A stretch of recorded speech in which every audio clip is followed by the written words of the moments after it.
आयुष्य द्यावे काही दानालो पतित शरण संताची पायी ठेवितो वेळोवेळा डोही आयुष्य द्यावे काही दान आलो पतित शरण तुका म्हणे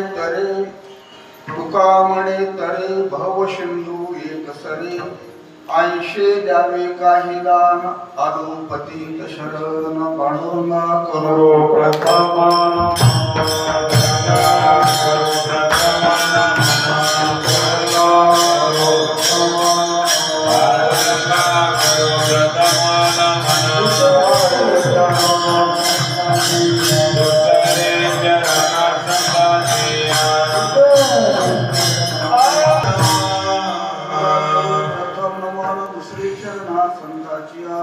त्यांच्या कृपादाने कथेचा विस्तार बाबाजी सद्गुरु दास तुका प्रस्तुत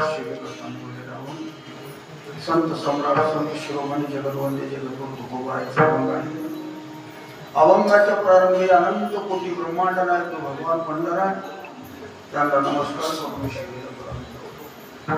आजची सेवा आमच्या जन्मभूमीमध्ये म्हणजे हंगाबाया ग्रामामध्ये आज बरेच वर्षापासून चालत आलेला अखंड हरिनाम सप्ताह या सप्ताहाचा आशीर्वाद विचार केला गेला श्री हरिभक्तपरायण गुरुवर्य दत्तोपंत महाराजांना दिलेला आशीर्वाद त्याच्यातला इतिहास थोडा सांगण्याशिवाय लक्षात येणार मारुती सावकार म्हणून आमच्या गावामध्ये प्रतिष्ठित व्यक्ती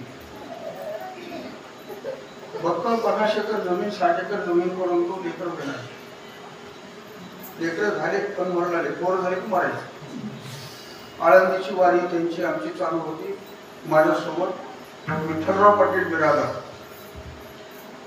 हेच तिघ मिळून आम्ही वारी करत होतो सत्याचा मूळ इतिहास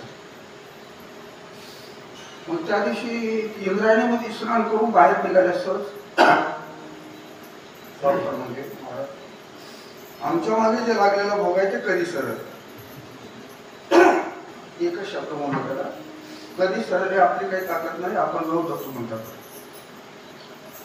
मग दोघंही बळगा त्या ठिकाणी तिघ गेल्या जातो मग त्याला नमस्कार केल्यावर महाराजांना सांगण्याची आधी ओळखी काहीतरी हेतू दोन आला असा असतो म्हणजे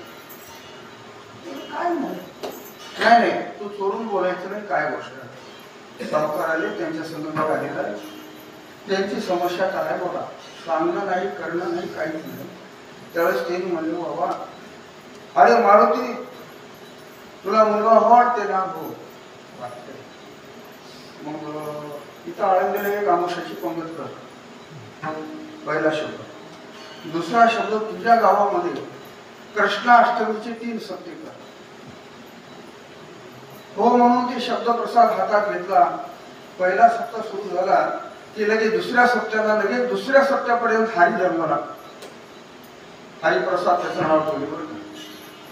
याप्रमाणे या ठिकाणी या सत्याची निर्मिती अशी झालेली आहे.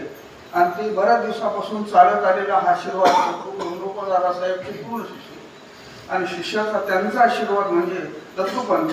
आणि तेच प्रमाणे या ठिकाणी या सत्याचा आशीर्वाद चालू आहे. म्हणून आज हे आरंभ जे झालेला आहे, तर याला पर्वकाळ कसा साधला आजच्या आमच्या सप्त्याचा?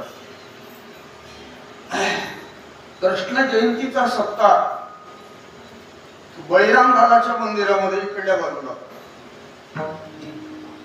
जे पुढचा परिसर आहे ना, त्या परिसरामध्ये आम्ही उभाटा केलेलीच तारीख आणि कृष्णाष्टमी पर्यंत आज त्यांचा काळ होतो.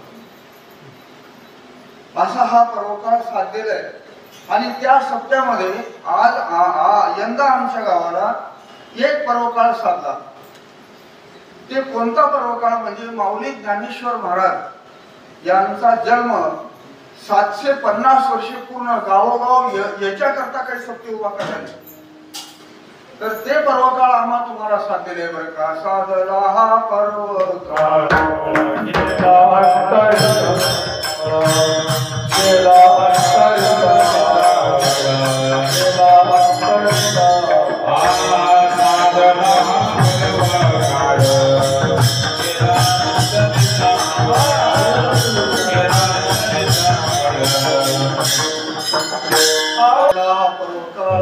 गेला अंतरीचा मळ या ठिकाणी ते पर्वकाळ आमच्या सत्तेमध्ये साधून आलेला आहे. असा हा जो पर्वकाळ आहे, त्या पर्वकाळामध्ये या पर्वणीमध्ये आमचे गावकरी मंडळी पूर्ण प्रतिष्ठित लोकांनी या ठिकाणी पूर्ण मनावर घेतले. आणि तद्वत त्याप्रमाणे या ठिकाणी यंदाचा सप्ताह एक फार आनंदानं ज्याप्रमाणे आम्ही हात मारावं त्याप्रमाणे केली विनवणी तैशी पूर्वी झाली. मला काळा दिला होतास ना, हात मारल्याबरोबर आलास ना, प्रेमानं ना माझं तुम्ही सुद्धा हात मारल्याबरोबर. दत्ता आतापर्यंत आला पण काल त्याची चुलती गेली त्यामुळे तो राहिला बरं. याप्रमाणे या ठिकाणी विद्याधर पाटील सुद्धा आले, दिगंबर महाराज इत्यादी या ठिकाणी ज्ञानमाऊली आणि सर्व आमचे प्रेमी माणसं जेवढे का आहात तेवढे माझे भक्त मंडळी या ठिकाणी जमा झालेले. त्यांच्यामुळे आता जास्त मी परिहार देऊ शकत नाही. याप्रमाणे या ठिकाणी आता अभंगाकडे थोडं बोलतो. आणि अभंगाची भूमिका सांगत असताना कंठी राहू राम अंगी भरून या प्रेम, कंठामध्ये प्रेम राहू दे आणि माझ्या अंगामध्ये प्रेम राहू दे. चार युगापासून ज्यानं सेवा केलेली आहे त्याच्यावर भगवंतानं प्रसन्न झाले तुकोबारायला. आणि तुकोबारायला म्हणायला सुरुवात केली, तुकोबा तुझ्या सेवेमध्ये ऋणी आहे, तुला काय मागायचंय ते माग बाबा. त्याने म्हणजे आमच्या कुळ खानदानीमध्ये मागायची सोय नाही. जन मागतो त्याच्या जगण्याला आग लागू दे, हात पसरी दिग्ग त्याचे जिने. हात पसरून जण जगतो त्याच्या जगण्याला आग लागू दे, त्याच्या परमार्थाला आग लागू दे. तुकोबारायचा सराव. म्हणून या ठिकाणी तुकोबाराय म्हणायला सुरुवात केली, देवा तुला वाटतंयच ना मला देवा म्हणून, तर माझ्या अंतकरणातले काही गोष्टी आहेत ते लक्ष देऊ नये. आई कपाळवर एक मात, काही बोलणे काही एकांतामध्ये तुला सांगायचंय, लोकांमध्ये नाही. आणि जेणेकरून मी केलेला परमार्थ फलद्रूप व्हावा. ते फलद्रूप होण्याकरता मी कोण्या मार्गाने चालावं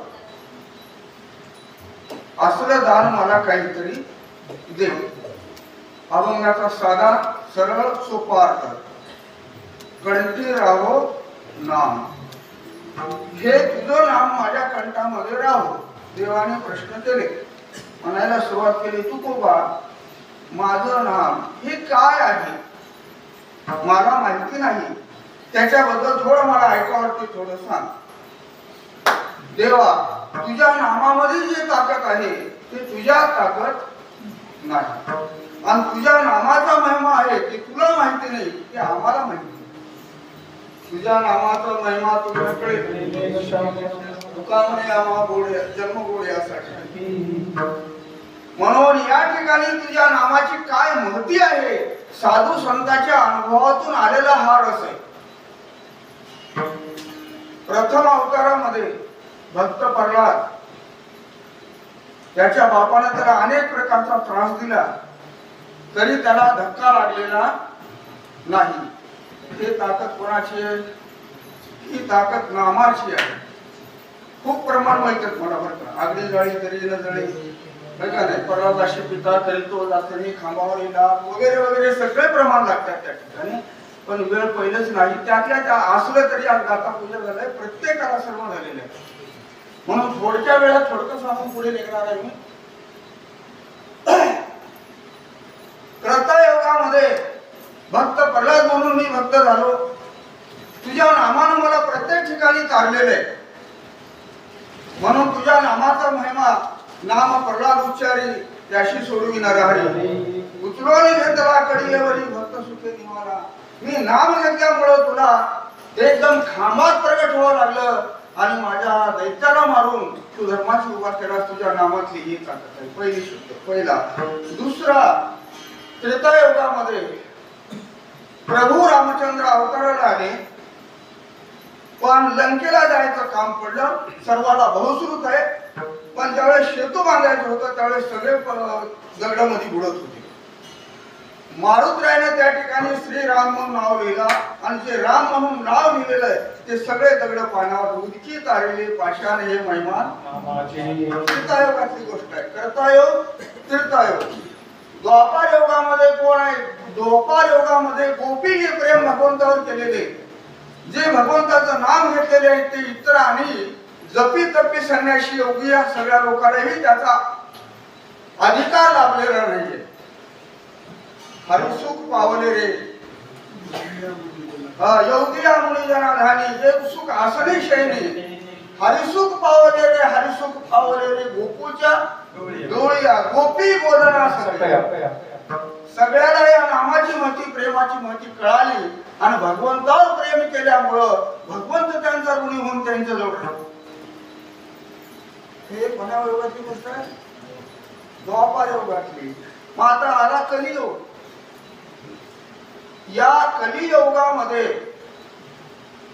जप तप अनुष्ठान योग याग क्रिया धर्माधर्मी माया.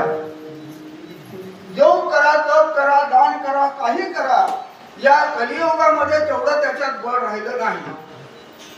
ते सगळे बरं का साधन कसे झाले, त्यांच्यामध्ये मलिनता आलेली, विक्षेणता आलेली. अवघ्या वाटा झाल्या अक्षर, अवघ्या वाटा झाल्या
अवघ्या वाटा झाल्या क्षीण.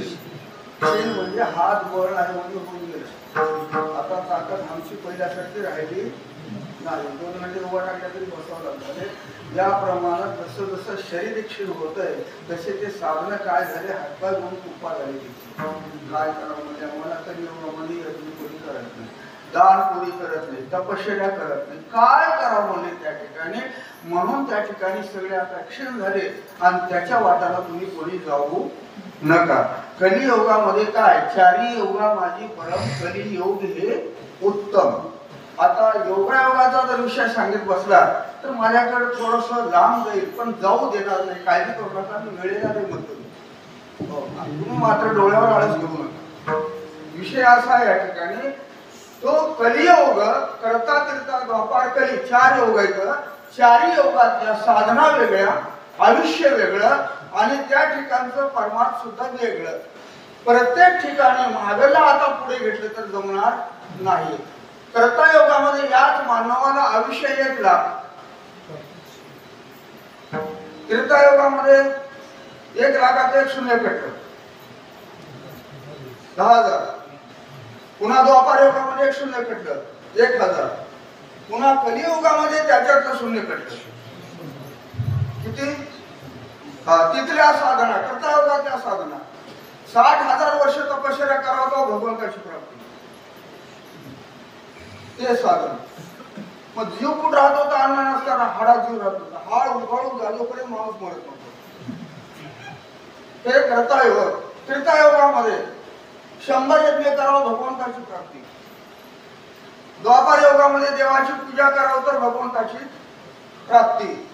त्या सगळ्या 3 योगामध्ये अनेक प्रकारचं झालं. पण या कलियुगामध्ये झालेले जे संत आहेत, आमचे तुकोबाराय, ज्ञानोबाराय, नाथराय, नामदेवराय, त्या सगळ्या संतांनी विचार केले, कलियुगामध्ये थोडकं आयुष्य, बुद्धी थोडकी, आयुष्य थोडकं आणि हेला ज्ञान नाही, हेला मोक्ष मिळावं, त्याच्याबद्दलच्या कोणत्या साधना कराव्या. संत एकांती वैसले सकळ सिद्धांत हे शोधिले, सारते काढले निवडूया. एक श्रीहरीचे नाम सकळ पातका करी भस्म. एक भगवंताचं नाम ह्या प्रत्येकाला तारण आहे, तारक आहे. म्हणजे करता करता द्वापार कली 4 योगामध्ये जे चालत आलेले आहे त्याला क्षीणपणा आलेला नाहीये आणि कोण्याही योगात तो सतेज आहे. असं जे कोणतं आहे तर ते भगवंताचं नाम. मग ते नाम कोणतं आहे, ज्ञानोबा हरिपाठामध्ये सांगितले, ते नाम सोपे रे राम कृष्ण गोविंद वाचेची सद्गुर जपारी. काय रामकृष्ण हरी म्हणाल्या का लई तुम्हाला पैसा खर्चणार आहे काय, काय काय खर्चणार आहे सांगा. रामकृष्ण हरी विठ्ठल केशवा मंत्र हा जपावा सर्वकाळ. रामकृष्ण हरी मुकुंद मुरारी मंत्र हा उच्चारी वेळोवेळा.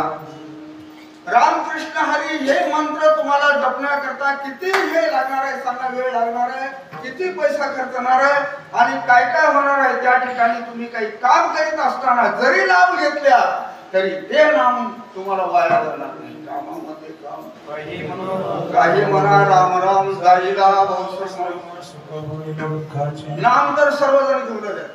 आता येता अवंगाकडे येतो थोडं कंटी राहो सर्व बोलो. ओ नाम तो सज्जन जके जपे ठक ठाकुर और चोर, जिस नाम से ध्रुव प्रहलाद करे ओ पूछो.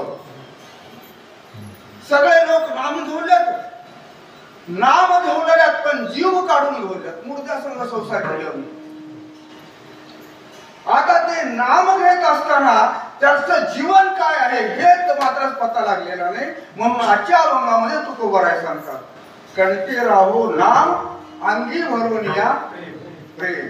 ऐका, नाम घेत असताना नामाबरोबर प्रेम असेल तर ते नाम फळ देते, नाहीतर या नामामध्ये दिमाग असेल तर फळ देणार नाही, निष्फळ जाते. म्हणून ज्ञानोबा सांगतात, ज्ञानदेव म्हणे नाम हे सुलभ सर्वत्र दुर्लभ. नाम सोपा आहे, साधन आहे, प्रत्येकाला ते मोक्ष देणार आहे, परंतु आपल्यामध्ये प्रेम नसल्यामुळे ते फळ देत नाही. म्हणून कंठी राहून अंगी भरून या प्रेम. सर्व अंगामध्ये प्रेम असावं नाम घेत असताना. आणि त्या नामानं प्रेमानं जर तुम्ही नाम घेतल्या तर आपल्या मनामध्ये एक अनुभूती येते. तुम्ही स्वतः करून बघा, हे कीर्तन ऐकून बघू नका, करून बघा. जन प्रेमानं नाम घेतो त्याच्या जीवीमध्ये अमृत येतो. ज्ञानोबा राशिले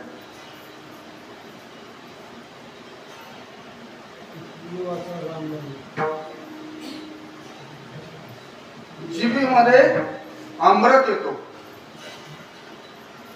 नामाचं जप केल्यानंतर दुसरी अनुभूती माणसाच्या मनाला समाधान, आणि त्या मनाला समाधान लाभलं की ते मन आनंदी होतं. आनंदले मन प्रेम पाजरते. हे प्रेमाचे लक्षण आहे. नाम घेताना ज्याच्या डोळ्यावरती पाणी येत आहे आणि ते खरं प्रेमाचं लक्षण आहे. तसं अंगी भरून या प्रेम. तर डोळ्यात पाणी कोणाचे येते कोणाचे येणार हे दोन पुढे सांगून जातो. बक्कळ पुढे जातो आता या ठिकाणी. अंगी भरून या प्रेम. मग देवा तुला दान जर द्यायचं आहे तर ते प्रेम नावाची वस्तू आहे ते माझ्याकडे, आणि तुझं नाव माझ्या कंठात राहू दे. अभंगाच्या पहिल्या चरणावर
प्रेम नावाची वस्तू या जगामध्ये काय आहे, आणि त्या प्रेमाबद्दल ज्ञानोबा राहायला आणि निवृत्तीलालाने विचारले. ज्ञाना या जगामध्ये प्रत्येकानं प्रत्येकावर प्रेम करते, ते प्रेम खरं आहे का खोटं आहे? ज्ञानोबा म्हणायला सुरुवात केली, कोण कशा करता प्रेम करले दादा याच्याबद्दल काही मला सांगता येणार नाही, पण प्रेमाचे मी लक्षण सांगून ऐकल्या तर ऐका, नाही ऐकल्या तर जाऊ द्या, पण मी सांगून बरं. प्रेमाचे लक्षण आहे. प्रेमाचे लक्षण 5. वासना प्रेम, वात्सल्य प्रेम, आणि त्याचप्रमाणे भक्ती प्रेम आणि विषय प्रेम. आता याच्यामध्ये वात्सल्य प्रेमाबद्दल ज्ञानोबा ज्ञानेश्वरी मध्ये लिहिलेले. बाप लोक दोघं बी बाहेर कामाला गेले होते. नवरा आणि लोक दोघंही प्रवास करून घरी आले. दोघांनाही पाय धुवायला पाणी दिले, नवऱ्यालाही कडकडून भेट दिली आणि मुलालाही भेट दिली. कळलं असेल. बाप लोक दोघेही बरोबरीचे होते, भेट एकच होती, पण त्या प्रेमामध्ये बदल, पती प्रेम आणि वात्सल्य. या दोन्हीमध्ये बदल आहे त्या भेटीमध्ये. तत्व त्याप्रमाणे जगामध्ये सगळे प्रेम लई थोडं काम करतील, पण वासनेचं प्रेम जे आहे ना तुमचा जीव घेऊन जातील हा त्याचा सिद्धांत. कोण कोणाकरता वासना घेऊन काय प्रेम कराले देवाचे कारण कोणाचं रूप बघून कोणी प्रेम कराले त्याला वासना प्रेम म्हणते. आता ह्याच्यावर मला दृष्टांतही सांगता येते तर कुठं कुठं सांगतो मी, सांगणं असं काही नाही. रावणाला काय कमी होतं, पण दृष्टांत देत असताना असं सांगितले तर आपल्या मनाला तू कोपर आहे सांगतात. बघ म्हणजे ज्याच्या घरी सोन्याची नगरी होती, बंधू वर्ग ज्याचा बरं का खूप श्रीमंत आणि बलवान होते, ज्याचा मुलगा इंद्राला हरी आणणारा होता, एवढी मोठी ताकद असून थोडस वासना एकावर केला, त्यामुळे काय झालं पहात्या रावणा काय झाले. म्हणून वासनेच्या संगे नको जाऊ म्हणा. रामाला जायची माझ्या पुढे मला काही जाऊ नको, वासनेच्या संग जाऊ नको. तुम्ही सुद्धा रोज युट्यूब मध्ये बघा, मोबाईल मध्ये कोण कोणाकरता खरं प्रेम करणारे, माय बापाचं प्रेम तोडून पोरी काही चालले आणि मुलं काही देवी करलेत. काही मुली त्या ठिकाणी आपला झाल्यावर तुझा खात्मा करून कुठे टाकल्यात पता लागत. प्रेम आपलं झाली, वासना संपली की त्या माणसाची काही गरज नाही. त्याचं नाव वासना प्रेम आहे. या प्रेमाला आग लागू दे तू कोबर असं श्राप दिलेले बरं का. आग लागू दे जळो तैसा प्रेम रंग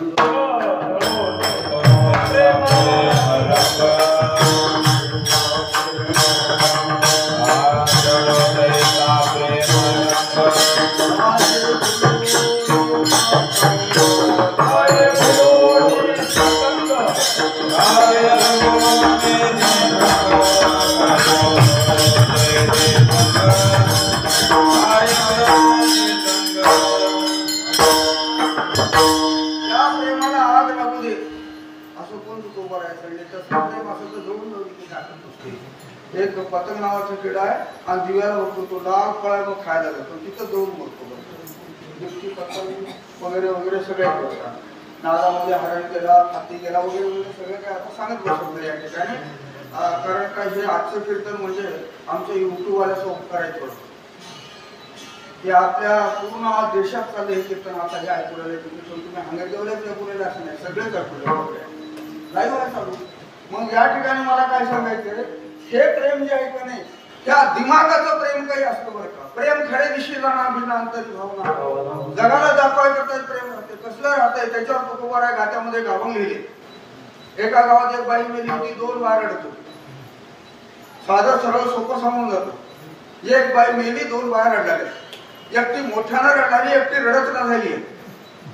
लोक लय हुशार होते, ते म्हणे रडला त्याला काय कपटी कापड आहे ग माय, रडून दे झाली काय तुझ्या डोळ्याला पाणी येते का, सख्खी माय मेली आहे.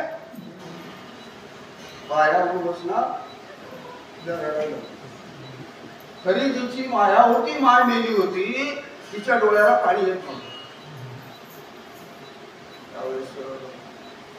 माझी छाती कुठून गेली आहे, मला काय रडावं काही सुधरत नाही. तुम्ही काही म्हणल्या तरी मला काही जमत नाही एवढंच म्हणली तिनं. पण दुसरी बाई म्हणजे हुशार, तिनं म्हणायला सुरुवात केली, गंगे काय ग अगं दोघीचं इष्टू जात नव्हतं, आता लई गळ्याला पडून रडलालीस ग. तिनं म्हणली तसं नाही म्हणली, माझ्या नवऱ्याला 1.5 लाख रुपये पगार होती म्हणली. आणलेली पगार पुरा त्याच्या हातात देत होता सासूच्या. मग ते सासू चावी कुठं ठेवली आहे की त्या आरमारीची, मला ते मिळणार झाली आहे म्हणून ती चावी म्हणून मी ते हुडकुलाला म्हणली मायो बापू म्हणून कमराला कुठं आहे. सासू साठी रडे सून भाव भिन्न. सासू करता सून रडती आहे पण भाव अंतकरणातला वेगळा आहे. मग त्या ठिकाणी प्रेम खरे दिसे जना बिना अंतरी भावना. काही काही लोक मोबाईल करून राम राम तुम्हाला म्हणजे आनंद वाटला. पण खरं प्रेम आहे का? बाहेर गेल्याबरोबर लगेच खरे प्रेमाचे लक्षण बोलावं लागत नाही, सांगावं लागत नाही. खऱ्या प्रेमाचे लक्षण त्याच्या डोळ्यातून बाहेर पडते. हे प्रमाण साधूसंतांचे मी माझ्या शब्द बोलत नाही, कारण सद्गदित होत डोळ्यावर पाण्याच्या धारा लागतात, पुढे बोलायला. त्याचं नाव असं आहे कंठी प्रेम दाटे नयनी नीर लोटे हृदयी प्रगटे ना. खरंच किती दिवसाला भेटल्या, काही बोलायला ना, पण डोळ्यावर पाणी गेल्याशिवाय राहिला. प्रेम खरं नाही, बोलतय खरं, त्याच्या तोंडाकडे लक्ष देऊन बघावं. त्याच्या कपाळावर 100 गाठी धरा, त्यातून तोंडाला बोलतो. गोडी येली गौरी तैशी दिशे. हे प्रेम जर असेल तर कसलं मला प्रेम नको. अंगी भरून या प्रेम 80 द्यावे काही दान आलो पती शरण. असं मला काहीतरी दान द्या, मी पतित स्वरूपाने तुम्हाला शरणागती केलेली आहे देवा. देव म्हणतात हे प्रेम आहे खरं, पण हे खरं प्रेम माझ्याजवळ बी नाही आहे, पण माझ्या भक्ताजवळ ते प्रेम आहे. म्हणून तू काय कर, अभंगाच्या 3ऱ्या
असलं काहीतरी मला दे, तसलं मला नको. आता दोन्हीचा भेद थोडा बहुत झालेला आहे. तुम्ही जाणते आहात, हुशार आहात, तुम्हाला सगळं कळते. हे ज्ञानात जास्त सांगणे लिहिणे नको किंवा लिहिणे नको, हे पुरुषचे पत्र व्यवहार होता. तद्वत याप्रमाणे या ठिकाणी माझ्या समोर बसलेले सर्व सुद्धा मागणार तुम्ही.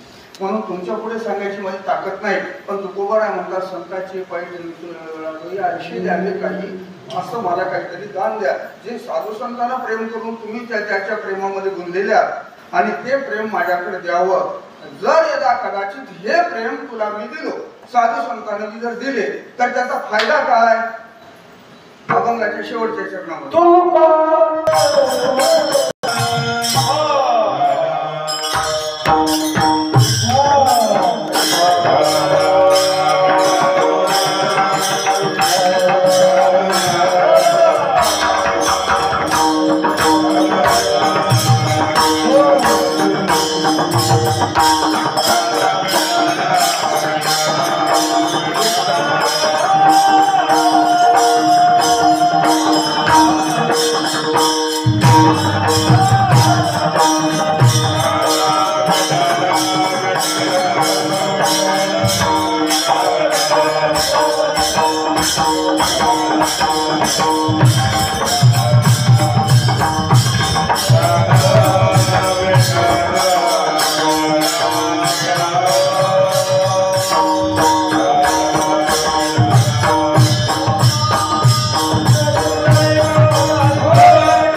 नामदेवरायाने विचारले, नामदेवराय ज्ञानोबाराने सांगितले, भजन तया नाव वाटे उपाचे वाट गोडे, प्रेमच वाटे गोड येरते कबाड वायावे. भजनामध्ये प्रेम असेल तर प्रेम आहे. पोती वाचताना अर्थ असेल तर पोती आहे. नाक असलं थांबा पाटील थोडं जर बसा का ते हाय ते सांगणार मी. बक्कळ चांगले भारीतले मोती आहेत, नाक नाही काय करा. पोती कोणती लावले हो आम्ही यदेश्वरी लावल्या सांगणार कोण आहे चलते असंच म्हणत वा. अर्थावीन पोती तसं प्रेमावीन भजन नाकावीन मोती. अर्थावीन हा पोती वाचून काय चालते मला असं चालते काय नाही तसं तसं आहे ना बाबा. त्याच्यामध्ये प्रेम हे जीव आहे. आता प्रेमाची एकच व्याख्या सांगून कीर्तनाशिवाय तुम्ही तू काळजी करणार का तुम्ही. प्रेम प्रेम परमार्थातच पाहिजे त्या संसारात नको. प्रेम ही व्यापक आहे. प्रेम सर्व ठिकाणी आहे. आणि प्रेम हे कसं आहे, कितीही भारीतले मसाले घालून तुम्ही स्वयंपाक करा त्याच्यामध्ये एक वस्तू नाही याचं काय होतं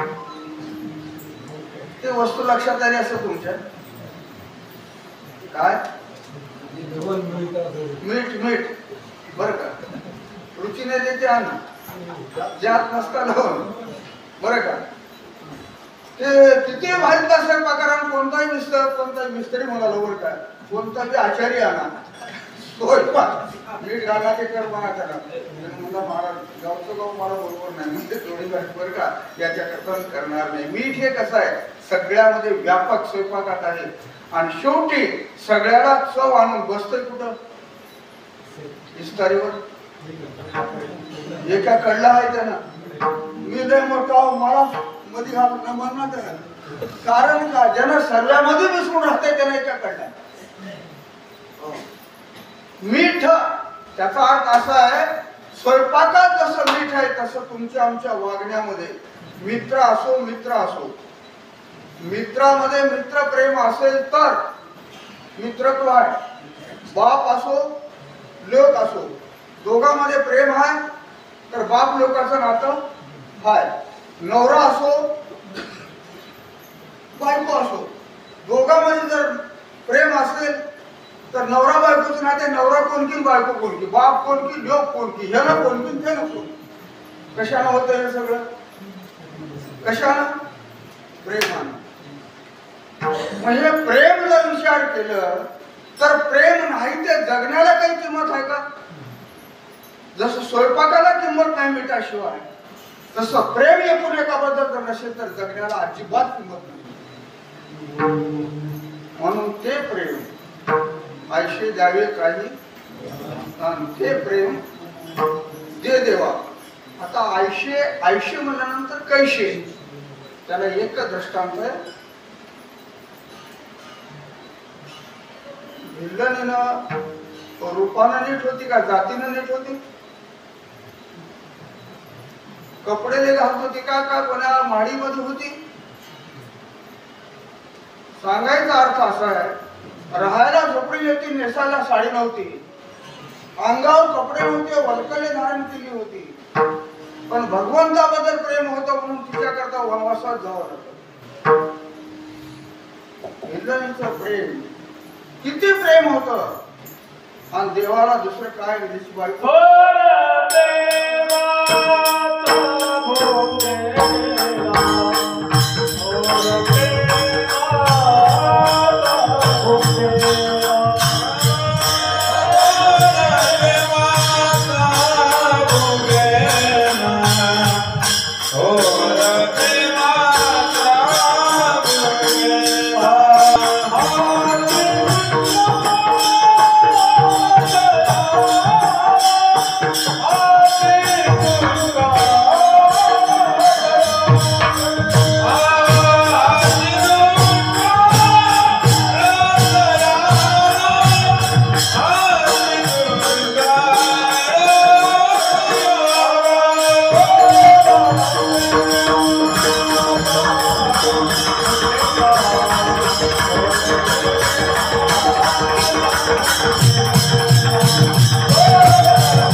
आणि एवढे गावामध्ये, आमच्याच गावात नाही जगामध्ये माणसं किती भरून आहेत, त्याच्याकडे त्यांना काही बघणार नाही, पण प्रेमानं जेव्हा भगवंताचं नाम घेतो त्याच्या मात्र मागे पुढे उभा राहतो. बरं का? त्याचा अर्थ घाली उडी धावून इथं का तेव्हा तुझ्यापाशी काय मिळालं होतं का? सांग. बिल्लनीपाशी काय होतं का?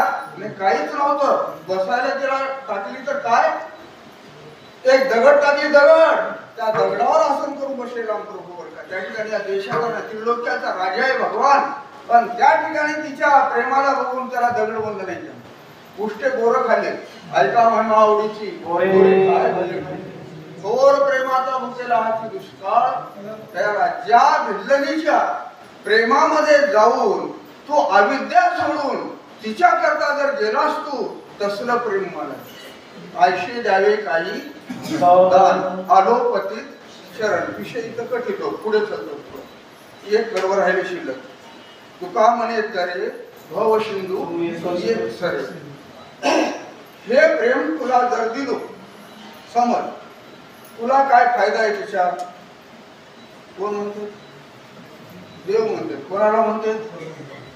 भक्ताला. नको करायला. हे प्रेम जर तुला दिलो तर या प्रेमाची बाजू काय सांगणार तू जगामध्ये? काय नाही. असं जर प्रेम दिल्या तर तुम्ही नक्की मोठ्या संकष्टातून तरुण जाल.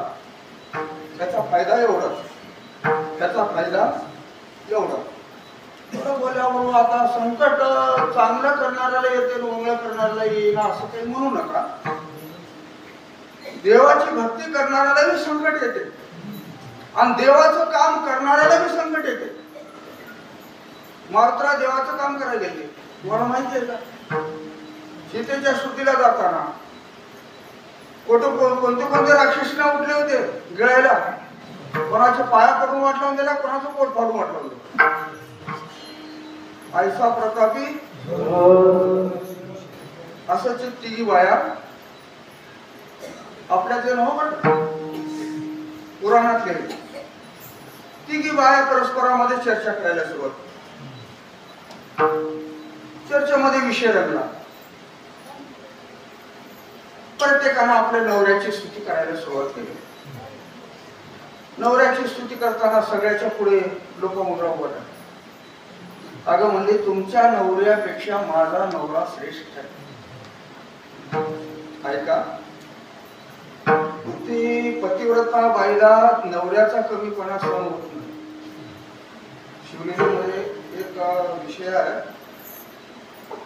महादेवाची निंदा पार्वतीच्या पुढे केली तर त्याला म्हणले होते त्यांनी तुझी जीभ कापलो असतो.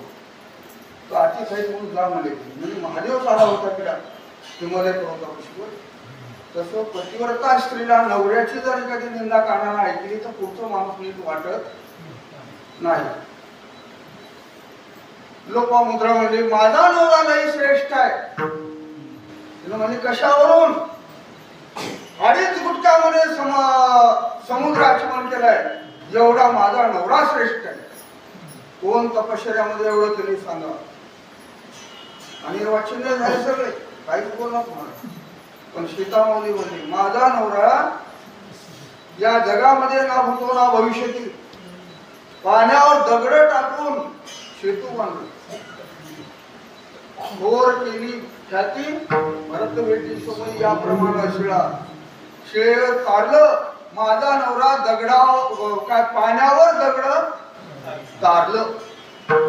माझा नवरा श्रेष्ठ. आता ऐका, दोघीतला संवाद आहे का तिघीतला आहे? तिघीचा आहे. दोघीचा संवाद मिटना, पण तिघीचा संवाद मिटल्याशिवाय काय ना. मग कवाय भांडून घ्यायचं असलं तर तिघे मिळून करा. एकटं कोणतं पाय धरून वरती दोघांना समाधान करतो बरं का. मग त्या ठिकाणी काय झालं, गेली ती. आणि तिथे होती कोण? अंजनी माता. तिनं हुवा टाकली. अगं म्हणे काय बोलायला तुम्ही? त्यानं समुद्राची मन केला. त्यानं समुद्रावर दगड टाकून सेतू बांधला. हे सगळं दोघं काय सांगू लागला तुम्ही? म्हणली माझं पोरग एका डांगामध्ये समुद्र पार केले म्हणे. म्हणजे एका पावलात समुद्र पार केला. ऐसा प्रतापी सकळ भक्ताचे भूषण. आता तिघीची बाजू खरी होती का खोटी होती? ऐकणारा विचारत होता. खरी होती, बरोबर आहे. पण तिथं ऐकायला मात्र होत. आता कीर्तन ऐकायला आहेत का नाही? तुमचा आमचा विचार जाऊ द्या. पण जिथं कथा चालू आहे तिथे देव आहे. हा त्याचा सिद्धांत. आपण देवाला बघून कथा करायची. तुम्ही त्याच्यामध्ये देव व्यापक आहे. ज्यावेळेस मारुतीने म्हणजे आता हे मोठ्या श्रीमंताच्या आणि विद्वानाच्या बाय आहेत, ह्याचं जर वाक्य चुकलं तर देशामध्ये खराबी होऊन जाते. म्हणून मारुतीने टाळी वाजवली. टाळी वाजविल्याबरोबर तिघीची कांटळी उघडली. त्या लीडर भाषण करताना टाळ्या वाजतात काही लोक. त्याचा मान म्हणून का अपमान म्हणून? मान. मारुतीने टाळी वाजविल्याबरोबर सगळ्याला वाटलं आम्हाला अनुमोदन दिलंय मारुतीने. सगळ्याच्या पुढे पहिलं सुरू कोण मांडलं होतं? मग लोकमुद्रा. लोकमुद्रा म्हणायला सुरुवात केली. काय मारुती मध्ये चुकले का? दोनच वाक्य लक्षात नाही का? मध्ये चुकले का?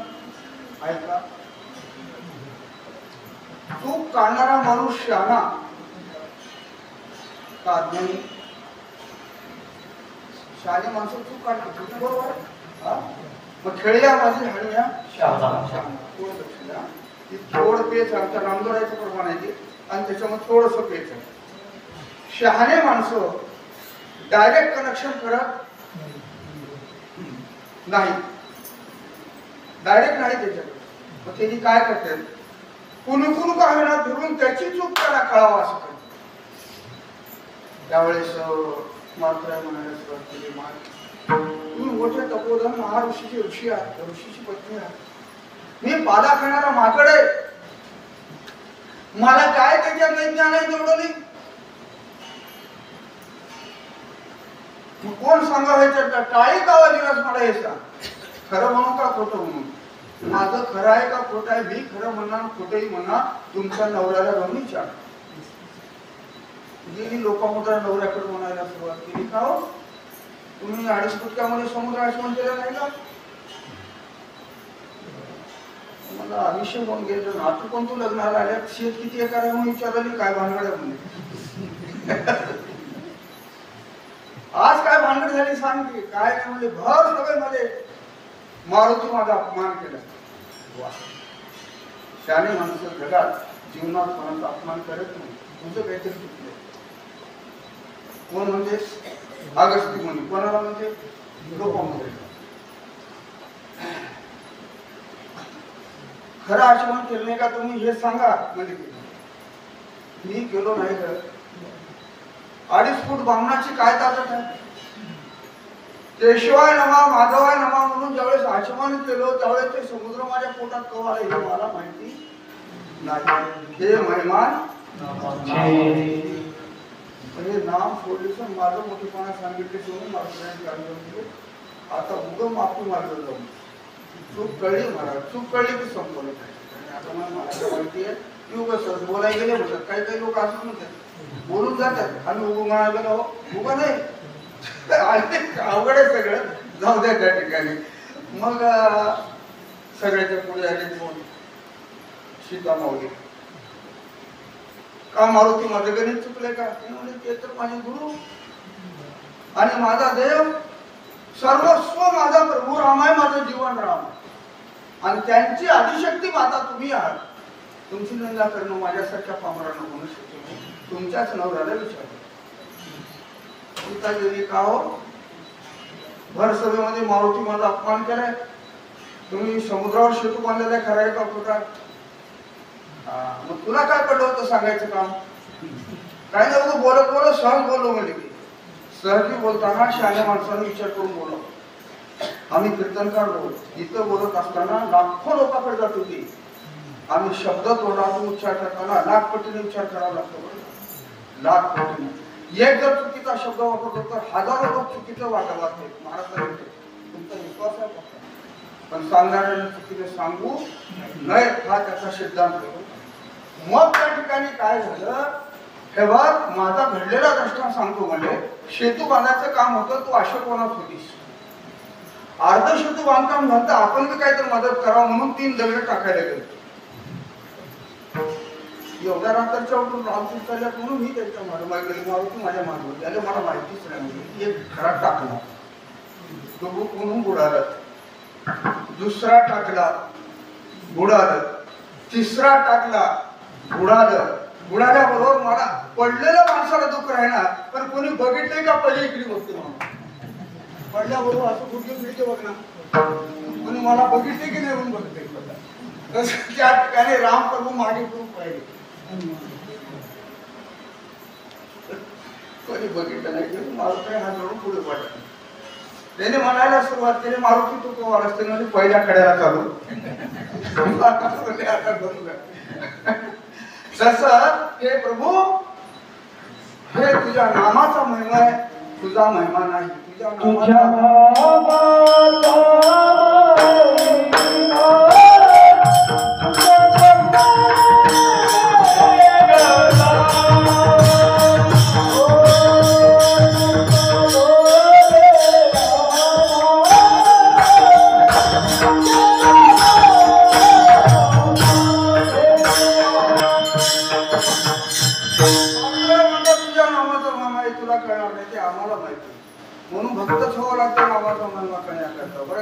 म्हणून त्या ठिकाणी काय सांगितले तुला माहिती नाही. हे माझ्या हाताने दगड तरले नाहीत. माझ्या नावानं तरलेले. तुझं चुकले म्हणजे त्या ठिकाणी. आता मागं मागितलं काम काय मला माहित नाही. तो बोलायला गेलो एवढी रंड्या नंतर काय पुन्हा म्हणते मला काय माहिती का? मला एडी बाई म्हणली. तसं या ठिकाणी मला काय माहिती आहे. अशा प्रकारची भांडण झाल्यावर पुढे काय झालं सांगू काय? मारुती आता माता अंजनी माता होती. तिने उठली आणि म्हणायला सुरुवात केली मारुती माझं गणित चुकलं नाही की? मारुती माझं गणित चुकलं नाही की? तू तर जन्मदाती माय आहे. माईची निंदा करणारा या जगामध्ये गोहत्या ब्रह्महत्या सुरापान केलेला असा माईचा निंदा केला मातृभूमीचा दोष त्याचा आहे. असे पापी लोक जगामध्ये जन्माला आलेले म्हणून आईची निंदा करणार नाही मी. आणि खरं आहे ते मी सांगल्याशिवाय राहणार नाही. कारण का मला अनुभव आलेला आहे. ते एक गोष्ट सांगतो तुला ऐक बोले. शीतेशुद्धीला दक्षिण दिशेकडे माझ्याकडे आले आणि मी दक्षिण दिशेकडे शीतेकडे गेलो, शीताशुद्धीला गेलो. त्यावेळेस मोठा समुद्र आता पसरला गेला आणि त्या ठिकाणी काय झालं, मग इथून त्या सुरक्षेच्या दारातून पुढे गेल्याबरोबर त्या ठिकाणी काय झालं आणि मोठा एक समुद्र असा दिसला आणि समुद्राच्या पलीकडे कोणाने जाणं होईना. म्हणून आम्ही काय केल्या, कोणामध्ये गवत धरून मराव म्हणून भजन करायला सुरुवात केल्या. श्रीराम जय राम, श्रीराम जय राम, जय जय राम, श्रीराम जय राम. नाम ध्वनी हे त्या ठिकाणी घुमली. आता जसं आमचं ज्ञानेश्वरी पारायण भजन गाव घुमराले का नाही, हे ध्वनी तिथपर्यंत पोहोचली. एका दरीमध्ये एक पक्षी हजारो वर्षापासून त्याचे पंख जळून गेले. त्यानं पंख असताना सूर्याला भेटा गेला होता. त्याचं नाव काय? संपत्ती. बरोबर आहे, संपत्ती.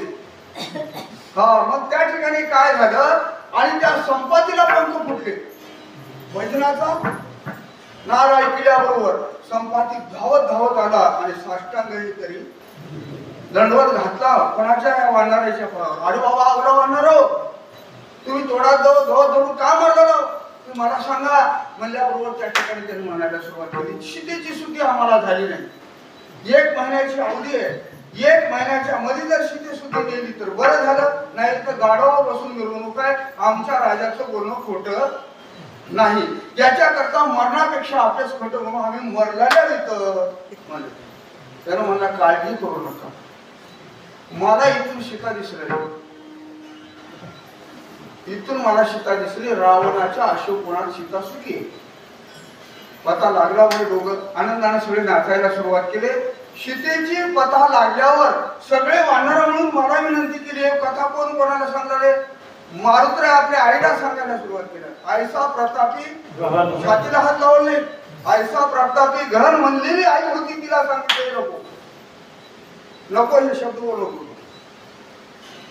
ज्यावेळेस माझी विनंती केली, सगळ्याच्या विनंतीला मान देऊन मी समुद्र पार करण्याकरता तयार झालो. महेंद्र नावाचा एक मुख्य पर्वत आहे, त्या पर्वतावर मी चढलो. जय श्रीराम म्हणून ज्यावेळेस मी उड्डाण केलो, त्यावेळेस पलीकडल्या लंकेला का उडी गेली ते माझं मला माहित नाही. अंजनी पुत्र हनुमंताची ही ताकद नसून ही माझ्या रामनामाची ताकद. दृष्टांत संपला. तुका म्हणे तरे भवसिंधू एक सरी. त्यांनी तरलेच ह्या कलियुगात, तुम्ही आम्ही तरणार नाही का? तरले तरती हा नामधारकाचा ठरवा. आयुष्य द्यावे काळजीदान आलो पतित शरण. ज्ञानेश्वर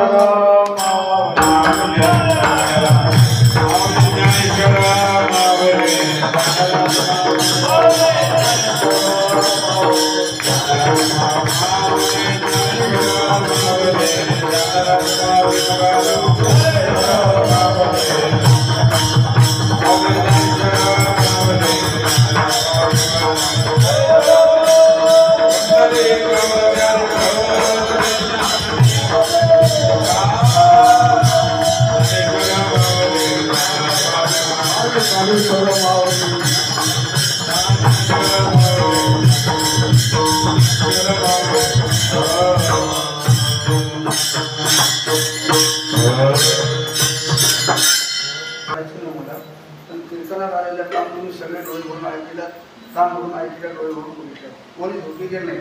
जर ह्याच्या झोपी जर कोणी चोरून गेले तर मात्र आता दिसते बरं काय करार माणूस झोपी चालवला म्हणते.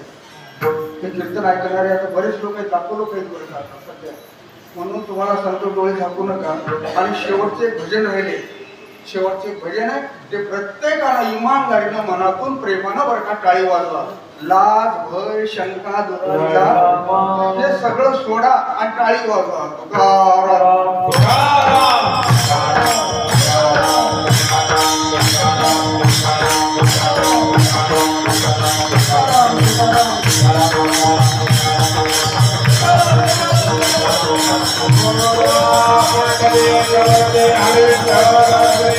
हरे